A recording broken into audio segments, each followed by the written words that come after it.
हमने इतिहास से यही सीखा है कि जमीन और सीमाएं किसी भी देश की सबसे मूल्यवान संपत्ति होती है। कोई भी देश अपनी जमीन के छोटे से छोटे टुकड़े के लिए भी युद्ध कर सकता है और इतिहास में ऐसे हजारों युद्ध हो चुके हैं जो मात्र जमीन को हथियाने के लिए हुए हैं। जैसे इतिहास में भारत पाकिस्तान हो या चीन भारत हो या फिर वर्तमान में चल रहा रूस और यूक्रेन का युद्ध भी एक देश के द्वारा दूसरे देश की जमीन को कब्जाने के लिए ही हुए हैं। वहीं हमने पिछले वीडियो में भी यह जाना था कि अफ्रीका में बीर तवेल नाम की एक ऐसी जगह भी है जिसे दुनिया का कोई भी देश या कोई भी सरकार कब्जाना नहीं चाहती। बीर तवेल दुनिया की एक ऐसी जगह है जो बंजर और रेगिस्तानी होने के साथ ही यहाँ पर कोई भी इंसान नहीं रहता है और न ही ये इंसानों के रहने लायक है। मिस्र और सूडान के बीच मौजूद बीर तवेल पर ये दोनों देश भी अपना हक नहीं जमाते हैं, बल्कि मिस्र इसे सूडान का हिस्सा कहता है तो सूडान इसे मिस्र का हिस्सा कहता है। लेकिन फिर भी बीर तवेल सूडान और मिस्र के बीच में सीमा विवाद भी लेकर आती है, जिस वजह से ये दोनों ही देश बीर तवेल पर अपना कब्जा नहीं जमाना चाहते। इस कारण से कई बार कोई भी विदेशी नागरिक इस जगह जाकर खुद को वहां का राष्ट्रपति या शासक घोषित कर देता है। लेकिन बीर तवेल तो एक रेगिस्तानी इलाका है और इससे किसी भी देश को कोई फायदा भी नहीं है। लेकिन यूरोप जैसे महाद्वीप पर जहां हर जगह हरियाली और कृषि योग्य भूमि है और जिस यूरोप के लगभग सभी देश विकसित है, उस महाद्वीप में भी एक ऐसी जगह है जिस पर कोई भी देश या कोई भी सरकार मान्यता नहीं देती है। यानी यूरोप जैसे महाद्वीप में भी एक ऐसी जगह है जो बिल्कुल बीर तवेल की तरह लावारिस है। इतना ही नहीं, साल 2015 में एक व्यक्ति ने इस जगह को अपना देश घोषित करके खुद को यहाँ का राष्ट्रपति घोषित कर दिया और इस जगह का नाम फ्री रिपब्लिक ऑफ लिबरलैंड रख दिया।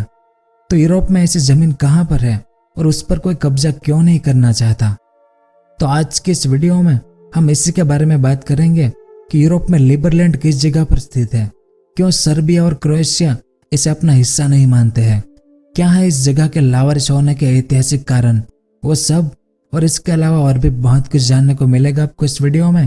तो वीडियो के अंत तक हमारे साथ बने रहिए। इस मैप को देखें। यूरोप का यह लावारिस हिस्सा सर्बिया और क्रोएशिया के बीच में स्थित है, लेकिन सर्बिया और क्रोएशिया दोनों ही इस हिस्से को अपना नहीं मानते हैं और ना ही किसी दूसरे देश को इस पर कब्जा करने देते हैं। इतना ही नहीं, क्रोएशिया इस इलाके में किसी को रहने तक भी नहीं देता है। लेकिन ऐसा क्यों है? तो इसके बहुत से अलग अलग कारण हैं। हम एक एक करके सबके बारे में विस्तार से जानते हैं। तो यूरोप के क्रोएशिया और सर्बिया की सीमा पर मौजूद यह वीरान इलाका इस डेन्यूब नदी के पश्चिमी और क्रोएशिया की सीमा में मौजूद है, जिसका क्षेत्रफल 7 स्क्वायर किलोमीटर है। यानी इसका क्षेत्रफल यूरोप की वेटिकन सिटी और मोनाको देश से भी बड़ा है। फिर भी ना तो क्रोएशिया और ना ही सर्बिया इसको अपना हिस्सा मानता है। इस कारण इस इलाके को कानूनी तौर पर टेरा न्यूलिस कहा जाता है, जिसका मतलब होता है कि कोई भी नागरिक, चाहे आप ही क्यों ना हो, इस जमीन को अपनी जमीन के तौर पर दावा कर सकते हैं। यानी आप एक नए देश तक का निर्माण कर सकते हैं यहाँ पर। लेकिन वर्तमान में कोई भी नागरिक या कोई देश इसे अपना नहीं बता रहा है। लेकिन यूरोप का इतना बड़ा इलाका आज खाली क्यों है? तो इस जमीन का विवाद दशकों पुराना है। 19वीं शताब्दी में वर्तमान क्रोएशिया और सर्बिया समेत यह पूरा क्षेत्र हैब्सबर्ग शासन के अधीन आता था, जिसके बाद ऑस्ट्रिया हंगरी साम्राज्य द्वारा इसे नियंत्रित किया गया। उस समय डेन्यूब नदी के दोनों ओर वहां के जातीय लोगों का अधिकार था, जिसमें डेन्यूब नदी के पश्चिम की ओर की भूमि क्रोटस लोगों द्वारा और पूर्वी भूमि को सर्ब लोगों द्वारा बसाया गया था।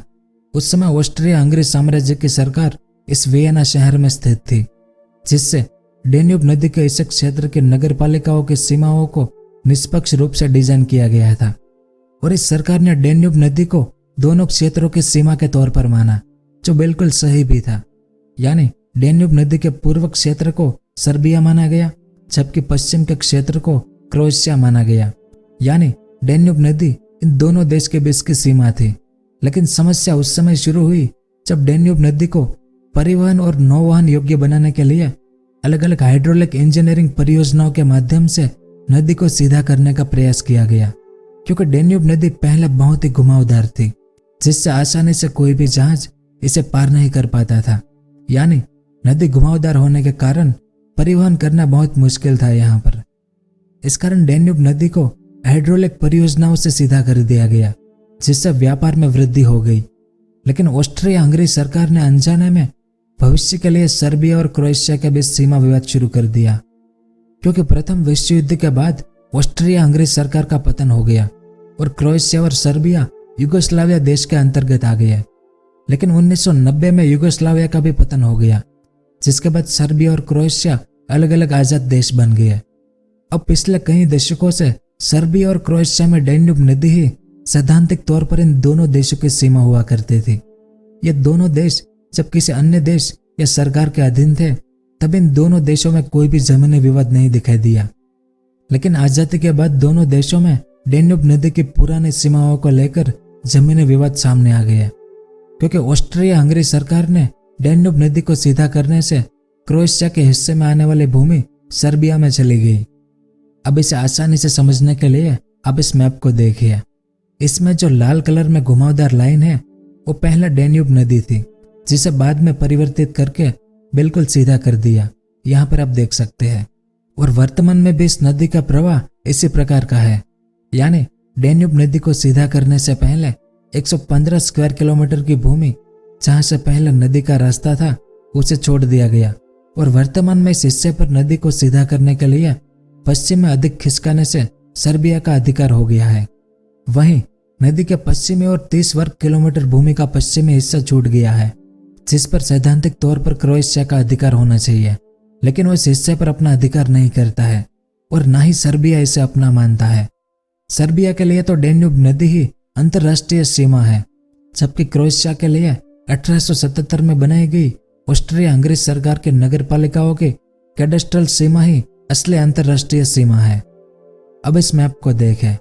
वर्तमान समय में क्रोएशिया इस ग्रीन हिस्से को अपना मानता है और इस लाल हिस्से को सर्बिया का मानता है। क्रोएशिया के अनुसार 18वीं शताब्दी में ऑस्ट्रिया हंगरी सरकार के द्वारा जिस नगर पालिकाओं को क्रोएशिया के अधीन माना गया था वही अंतर्राष्ट्रीय सीमाएं हैं, लेकिन सर्बिया ऑस्ट्रिया हंगरी सरकार के द्वारा बताई गई डैन्यूब नदी की सीमा को ही अंतर्राष्ट्रीय सीमा मानता है। यानी क्रोएशिया 18वीं शताब्दी के नगर पालिकाओं की कैडेस्ट्रल सीमा के हिसाब से अंतर्राष्ट्रीय सीमा मानता है, जिससे उसका नदी के पूर्व की ओर हरे रंग में दिखाए गए हिस्से क्रोएशिया के हिस्से है, जबकि लाल हिस्सा सर्बिया देश का है। वहीं सर्बिया 19वीं शताब्दी में ऑस्ट्रिया और हंगरी सरकार के द्वारा बताई गई डैन्यूब नदी की सीमा को ही अंतर्राष्ट्रीय सीमा मानता है, जिस वजह से सर्बिया लाल हिस्से में दिखाया गया हिस्सा भी क्रोएशिया का मानता है। अगर क्रोएशिया इस लाल हिस्से को यानी लिबरलैंड को अपना मान लेता है तो उसे हरे रंग वाले इस पूरे हिस्से को गंवाना पड़ता है। वहीं अगर सर्बिया इस लिबरलैंड को अपना हिस्सा मान लेता है तो उसे भी हरे रंग का पूरे हिस्से को क्रोएशिया को देना पड़ सकता है। यानी अगर आसान शब्दों में कहें तो क्रोएशिया अगर लिबरलैंड पर अपना अधिकार कर लेता है तो उसे इस हरे रंग वाला हिस्सा, जिसका क्षेत्रफल 115 स्क्वायर किलोमीटर है, उस पर अपना अधिकार छोड़ना पड़ सकता है।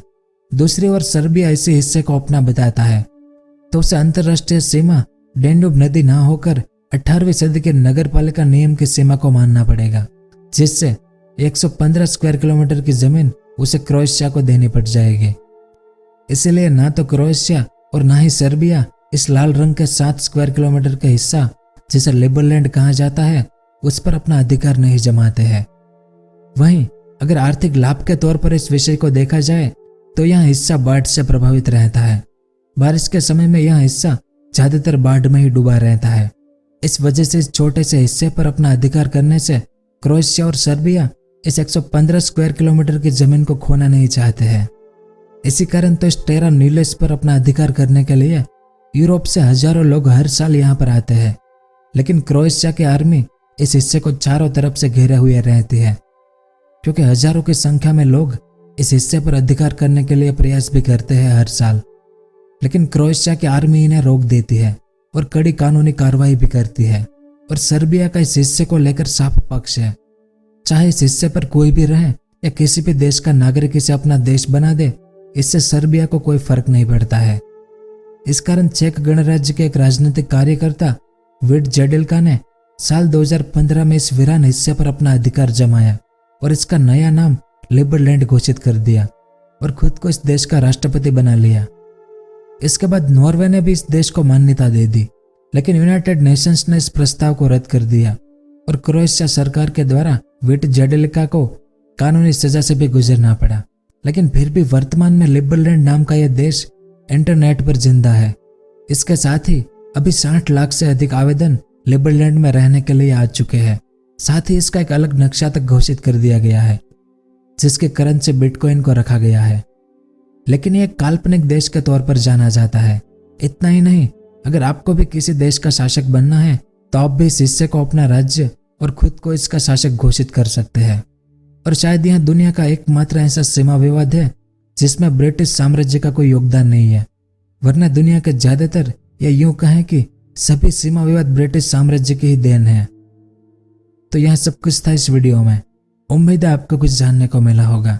अगर वीडियो पसंद आया हो तो इसे लाइक और शेयर जरूर कीजिएगा। पूरा वीडियो देखने के लिए आपका बहुत बहुत धन्यवाद। अगर आपको इस तरह के इन्फॉर्मेटिव वीडियो देखना पसंद है तो हमारे इस चैनल को सब्सक्राइब करें और हमारी नई वीडियो सबसे पहले देखने के लिए इस बेल आइकन को भी जरूर दबाएं।